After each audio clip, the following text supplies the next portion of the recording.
Hello, everybody. I'm back, Sally Osberg from the Skoll Foundation, and hello to everyone who's dialing in online. We're looking forward to a provocative, engaging, and candid conversation with Governor Brown, who's been on fire this week. In case any of you have been homed in on some of his interviews, some of his speeches, this is a man whose voice needs to be heard, and I think you're in for a real treat. So, Governor, I'd like to start by sharing with folks your philosophy of life, the way you've lived your life, the three principles: protect the earth, serve the people, and explore the universe. Yes, I know that, the universe. Yes, I had it. But you've been a priest. No, I've not been a priest. Well, you were in the seminary. Almost 4 years in a 15-year course to be a Jesuit priest. Okay. Well, you were going down that path. I was going down that path. You've been an attorney. You've been an I am attorney an general. attorney. Yes, you are an attorney. Okay, as is your wife. My wife's an which attorney. must make for some interesting conversations and debates. We are members of the California State Bar. We're ready to give you legal advice anytime you want. Thank you very much. I may need it before this interview is over. Okay. Anyway, you have been. You've also been twice governor of California. You've been the attorney general. You've been its secretary of state. You've been mayor of Oakland. You've been a radio talk show host. Yes, I am. But you keep coming back to public service to serve the people. So where does that come from? And what can you tell us more about what that imperative that you feel for your life's work is about? Well, I don't know if I can tell you where it comes from, because it's just part of who I am and what I've been doing in my life. Obviously, because my father was a politician, I started running for office even before I was born, and during my growing up in San Francisco, ran for office even more frequently than 4 years, because he ran for local and then state office. So I certainly had that direct experience, and for whatever reason, I was not drawn to it originally because I went into the seminary, but then later on, after law school, rather quickly, I ran in 1969 for the Los Angeles Community College Board, which is a 7-member elected board governing the community colleges in that city. So then it began, and I've been doing that all this period with some intermissions where I was out of office and did other things. 6 years you were in Japan and I was studying in Japan meditation. 6 months. 6 months, sorry. I was practicing meditation because, as you know, Zen meditation is about actual practice. Mm-hmm. Discipline. The direct, it does require that. Yeah, so that was I did that because I was very interested in something different than the Western orientation that I had. And I found that very helpful. And yet, I think your education certainly has been very much in the Western tradition. You have great respect for science, and so that that. Even though my scientific training is highly limited, I took a class in biology in college, and I studied chemistry and physics in high school. And that's it. But I talk to scientists, and I'm aware of the general idea. But but I'm more into the liberal arts. In fact, when I studied in college, liberal arts was the spirit and the foundation of our education. And we were brought up with, and through our Catholic schools and Jesuit education, with the idea that basically civilization was part Hebrew, part ancient Greece, and part ancient Rome, and then everything else derived from that. Now, today in the postmodernist period, a lot of that is out the window. But I do have kind of a throwback to an earlier classical education, which I had a little piece of.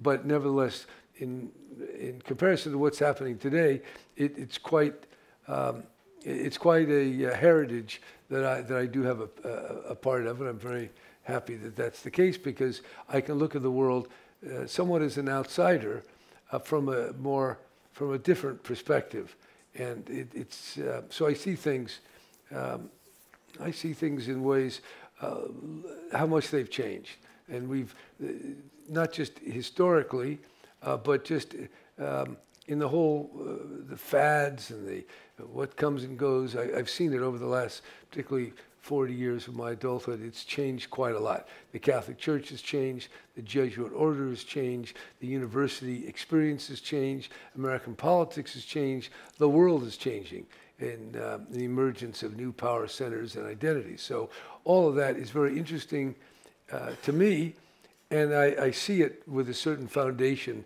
of a classic education, which helps me make sense out of a very chaotic and somewhat disordered world that we have to now confront today. Yeah, I think of it as as Newtonian's third principle, the action and reaction, and I think we're seeing right now we're in this thick of reactions and actions and a whole dynamic that's set up there. But let's go to protect the earth and the passion you are bringing to the work of climate justice, of galvanizing will at the subnational level, given the U.S.'s renunciation of the Paris Accord. And let's explore that a little bit, because as you know, even though you profess to not be as scientifically literate as you clearly are,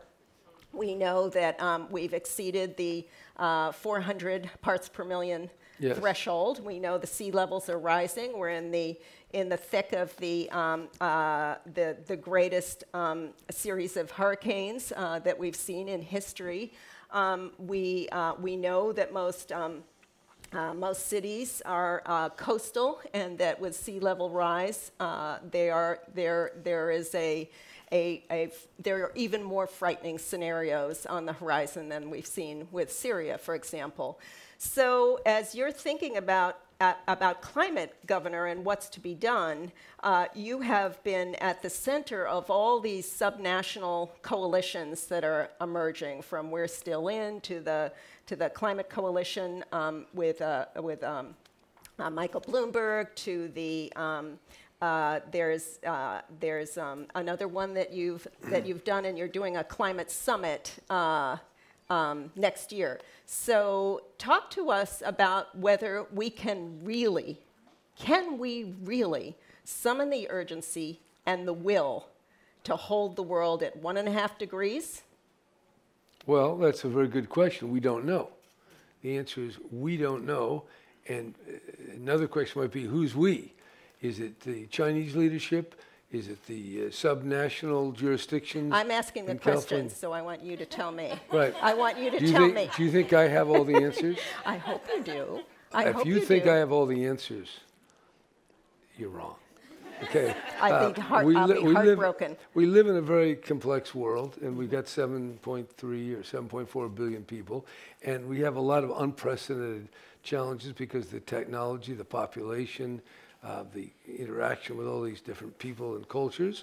And that's why it's a messy kind of situation that we're in. And yes, we can know a lot, and we do know that the heat-trapping gases generated by the prosperity that we all enjoy are causing disruption, and will cause catastrophic disruption if we don't find a way to decarbonize. So, but you asked me, will we succeed?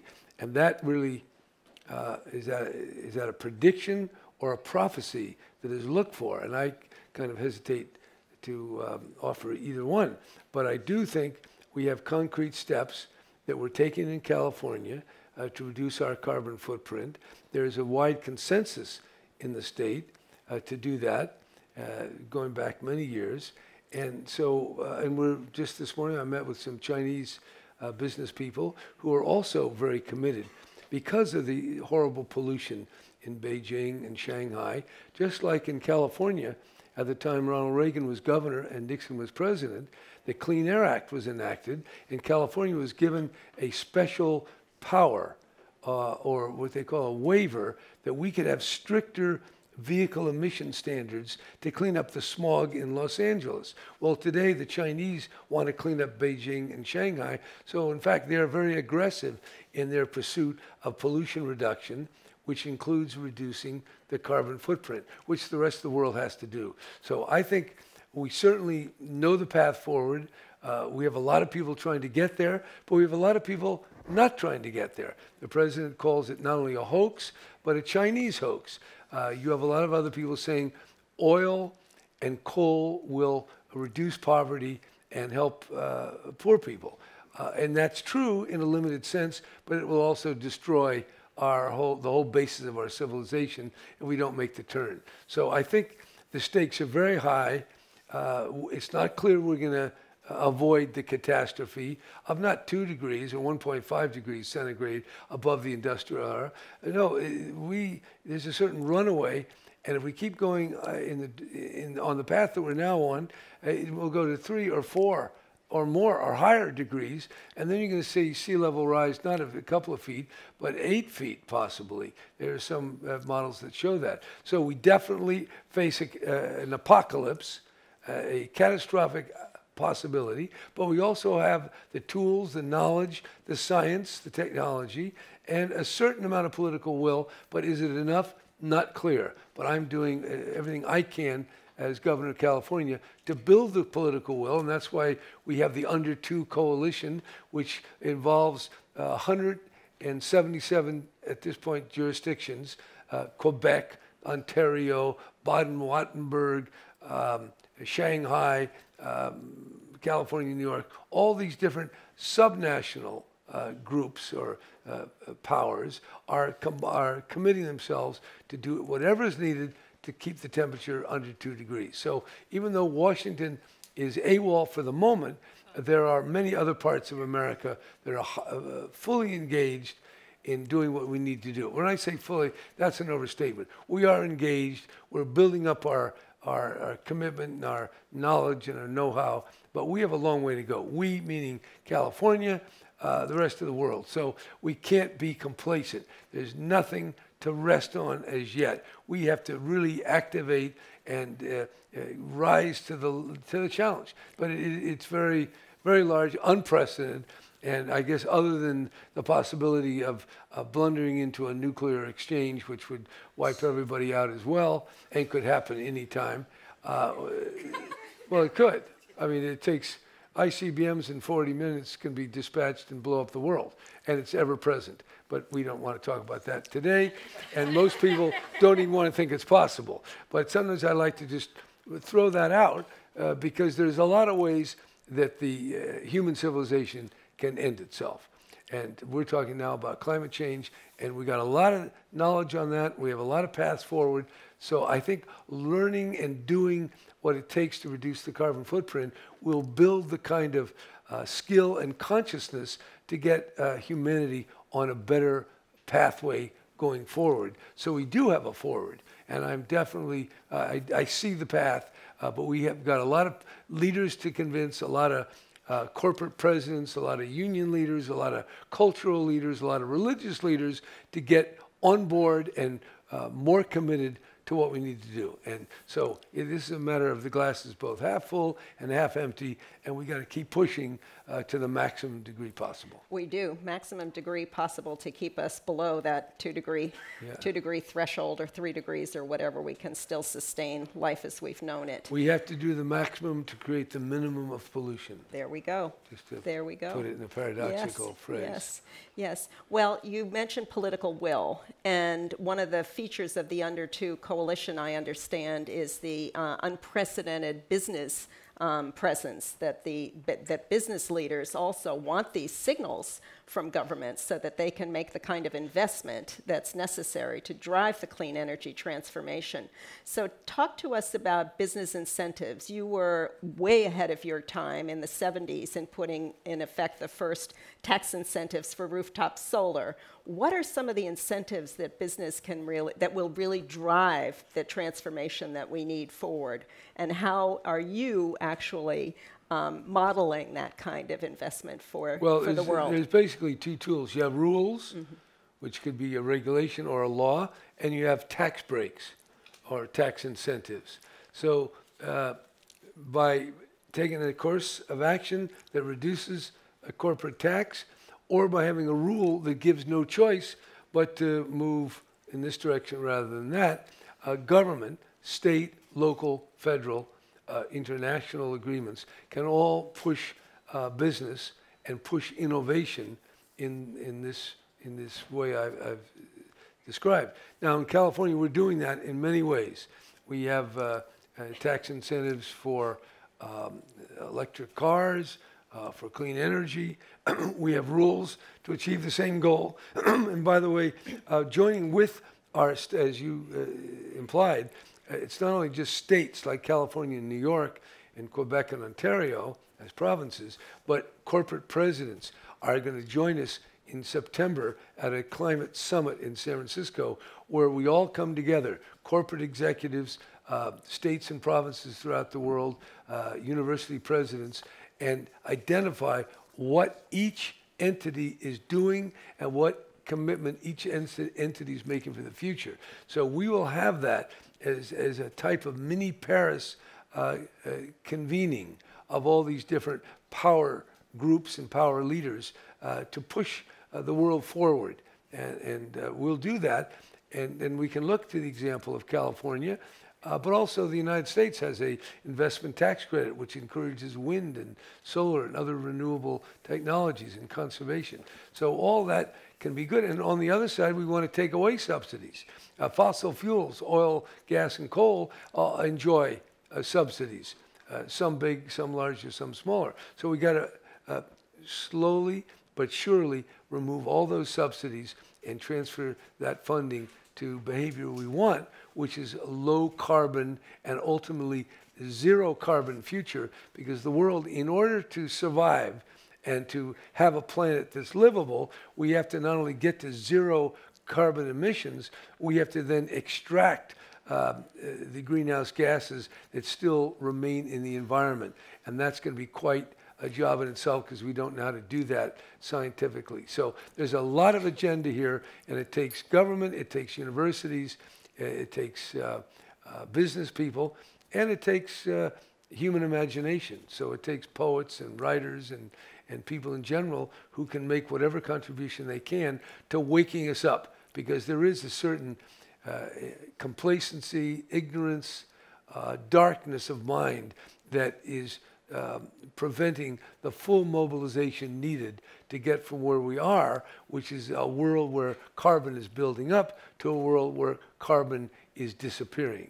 And that's the point where we are now finding ourselves, and we've got to move in the positive direction of not just below 2 degrees centigrade. We're going to have to do better than that. We will. And we're not on the path to do that. No. Right now, we're on a path very much to undermine the civilization all over, in every part of the world. Everything that we've built. Well, darkness of mind. Let's go there for a moment, because you have a Twitter account. I actually looked at your tweets to see what they were like.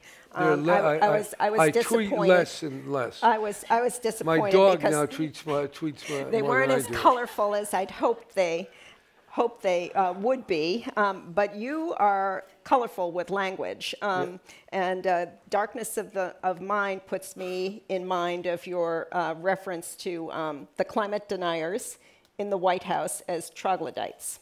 Yes. You've also called Scott Pruitt a one-man demolition derby. and you've called our president the self-designated null hypothesis. Yeah. And I want to make sure everybody knows that, because my little scientific knowledge at least gets to the point where I remember from high school, the null hypothesis is you prove something isn't true. And Trump is going to prove that climate change is not a Chinese hoax. So that's why I call him the null hypothesis. I think he's going to prove it. I think it's profound. But anyway, my question goes to your relationship with media and to your understanding of how to break through and get the right kind of attention from media so you can drive this imperative that you feel so passionately forward. And is language part of that? I mean, you're incredibly skilled with language, you're a skilled rhetorician, and you are not on message. I understand that people are asking you what your message is, and you actually get a little exercised about that very the question. only point I make is that if people are engaged, we hear people describe themselves sometimes as messaging, and that strikes me as overly contrived, because people also think and they talk and they have conversations, or they give speeches, or they have debates. Those were maybe old-fashioned ways of now talking about the more mechanical computer talk. And that's why I think it is important to try to use language in its most simple, ordinary way, because otherwise it gets so much jargon that a lot of people don't know what you're talking about, and often the people using it don't know what they're talking about. So we become an echo chamber, and that's not so good. So I try to use language carefully, and one of the things I do notice, that words today that we didn't use, we use now. So there's a language drift, and so there are a lot of words that strike me as cliches and not powerful. So as poets know, or writers, there's always a striving for the fresh word, language, expression, so people can hear and you can think. And we are often mired in just repeating the cliches that echo in our heads and imagination. So I think there's a lot of banality of expression, there's a lot of obtuseness, and there's a lot of talking and thinking that isn't really going anywhere. And so since we're not moving in the right direction, we have to find ways to think for ourselves and to help others think together in a fresh way. We need this paradigm shift on the way we're organizing our lives and our society needs to be shifted and changed. And so that does take language to point in that new direction. It does indeed, and that's the narrative. Now, you also, I think, are someone who is who lives in that zone of tension between doubt and between concern and pessimism. You look at the world, you see these challenges. They're incredibly complex. Their scope is getting broader and broader, and yet you are an unrepentant optimist. You are driving for progress. You believe it's possible. So you're working at that nexus of doubt and belief. Partisan politics is the antithesis of that, is it not? Back to language, back to a new kind of communication that's authentic, that drives us forward. Our partisan politics, you've been a Democrat all your life, is partisan... No, actually, I was an independent for a few years while I was mayor.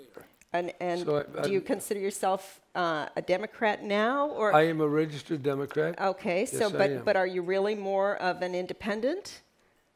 Well, I like to think that my thinking is independent. I think it is. I think it is.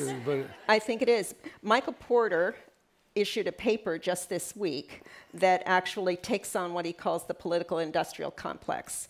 And he sees the duopoly of partisanship as having absolutely compromised, almost to a fatal degree, our democracy. And so somehow I see you as someone who is cutting through that partisanship with your language, with your fierceness, with your no holds barred, with your sense of imperative. do you see a pipeline of leaders who can take that line of independence forward, or do you think partisan politics is inherently destructive and counterproductive? Neither.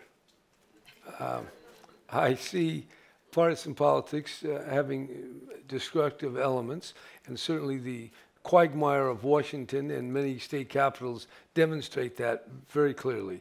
However, I have also noticed that without the partisan identity, legislators, members of Congress, find it very hard to get anywhere. Is that And tribal? Well, the many tribes, the different constituents, all the different interest groups that have the thousands of lobbyists in Washington will pressure all these representatives. And if they didn't have a party to help them go in a particular direction, it would be scattered and chaotic, and we might even get less done. So I think the challenge is to keep the strength of the parties, but open them up to the kind of collaboration that we've seen on important matters in times of war. I think during General Eisenhower, when he was president, there was a lot of collaboration between the Congress and the president. And there have been other times when this happens, the civil rights movement, under Nixon, the Clean Air laws, the Endangered Species Act. So there are times when the parties transcend the box they often find themselves in, but we can't have unfettered anarchic thinking in our Congress, because then they'll all be picked off by the lobbyists, and it'll even be worse than it is today, realizing it's not that great. It's not that great. Not that great, but it could be worse.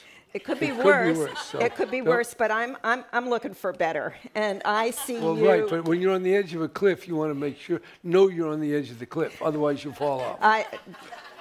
Good point. Good point. So it's not bad to know. And No, it's not. And what I know should make you all very uncomfortable. It makes us uncomfortable, but it And that's why makes I'm working me- so hard. You wonder why I'm working so hard on this? Because I know the stakes are high, and we're on the edge of a lot of not so good things, in fact, very bad things. And yet we're also on the edge of inventions and new possibilities. transformation. And recognizing groups that we scorned before and were totally unaware of. So Well- the diversity and the emergence of all kinds of people and perspectives and identities is a positive, but is it's a also positive. very chaotic. It also can create the clash of civilizations. So it is the jar is half full and half empty, and we have to make sure And you've given we us keep it in balance. you've given us a lot to think about, Governor, and you, like Archbishop Tutu, are a prisoner of hope. And thank I'm a you. prisoner. I didn't know that before. Thank you. Thank you. I don't like Thank the you idea. for your, I don't thank like you. the idea of being a prisoner of anything. No, I want to I be free. would- you are free. Thank you Okay, so much. thank you very much. Thank you. Thank you. Bye.